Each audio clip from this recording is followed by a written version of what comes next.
but thy will be done. The kids wanted to see their mother healed. Didn't happen. Paul the apostle wanted to be cured from his thorn in the flesh. It didn't happen. In fact, he asked the Lord 3 times. Well, we say 3 strikes you out? Because God denied him. He said, my grace is sufficient for you. My spirit is made perfect in your weakness. But Paul was like, man, if I just get rid of this thing, I got it going on. I can do this. And the Lord was saying, keep it. God answers prayers in 3 ways. Yes, no, and wait. Those are the 3 ways he answers prayer. And we don't like when he says no. We don't like when he says wait. We love it when he says yes. But we don't like the other ones. But that's what you have to deal with. He's not Santa Claus. In fact, he knows what's best for you. In fact, you'll learn in Matthew chapter 6 that he knows what you need before you say you need it. He's not waiting for you to come to him with stuff. He's not saying, okay, what they going to ask for now? No, he already knows. So you don't have to sit there and Lord and Lord and Lord and Lord. And no, just state what you need. State your petition or your question or your prayer request. And then leave it and see what the answer is. Now, in Matthew chapter 6, verses 7 and 8, he says, but when you pray, use not vain repetitions as the heathen do, for they think that they shall be heard for their much speaking. And some versions say their many words. It says, be not therefore like unto them, for your Father knoweth what things you need of before you ask him. So you don't have to update God. God, is me again, standing in the need of prayer. Lord, you know I'm going through. And, times are hard. No, just pray. Say, Lord, I surrender to your will. Whatever will you have for me, not my will, but thy will be done on earth as it is in heaven. And leave it at that. You don't have to go through a whole, list. You got a list. It's 20 foot long. And you think that, okay, God, I need this. Oh, yeah, I forgot to add that. Remember, he's making a list, checking it twice? No, that's the wrong guy. You're praying to God. A God who knows you. A God who shaped and formed you. And there is so much power in prayer that we really don't tap into it.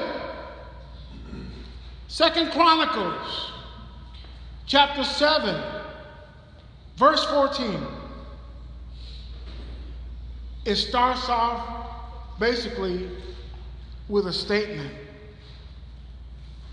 He says, if my people who are called by my name shall humble themselves and pray and seek my face and turn from their wicked ways. He said, then will I hear from heaven and I will forgive their sins and I will heal their land.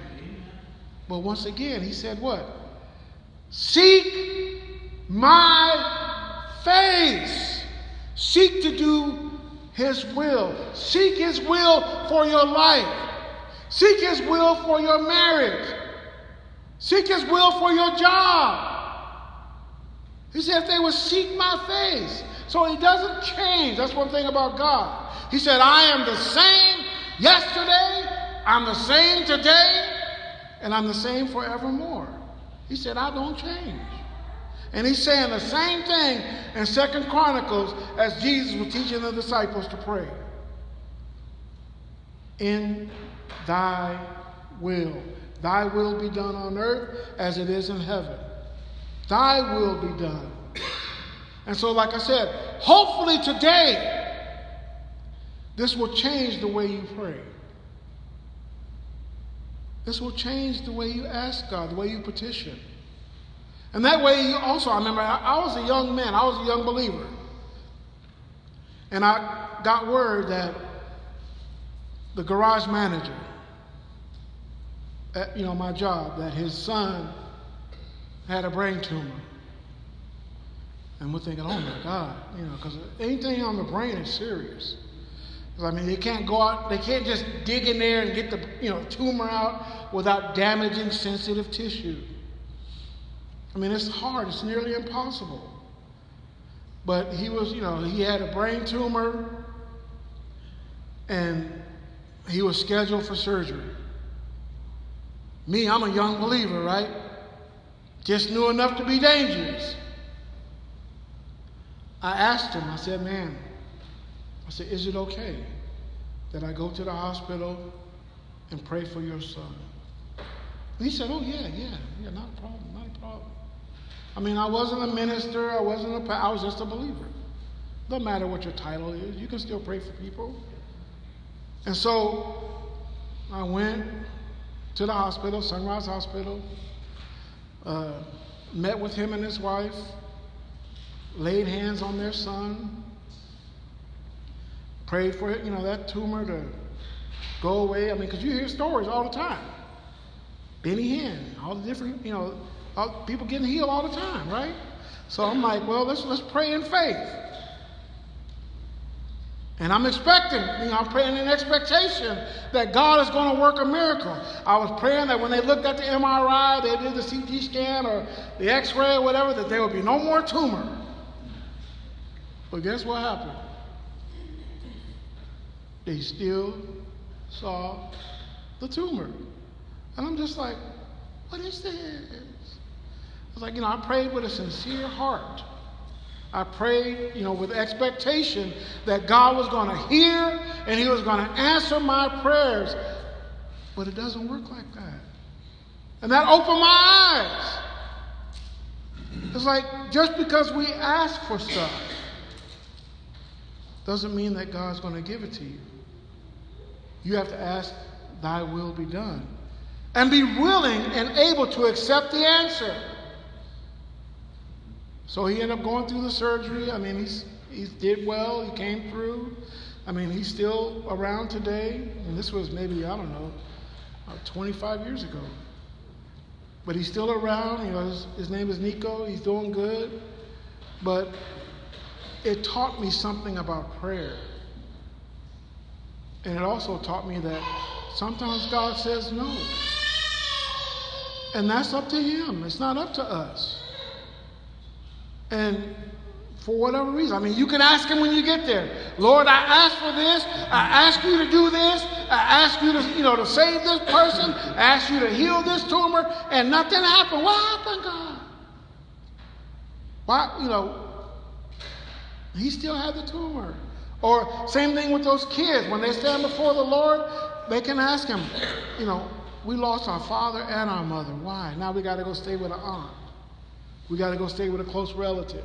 Our whole life has changed in an instant when our mother passed. Why? God has all the answers. And so sometimes, we think that we have to provide everything. No, you don't. It's all right to say, I don't know. I don't know why that happened. But I know that God is faithful. I don't know why He didn't answer that prayer the way, we thought He should. But I still trusted Him. What did Job say?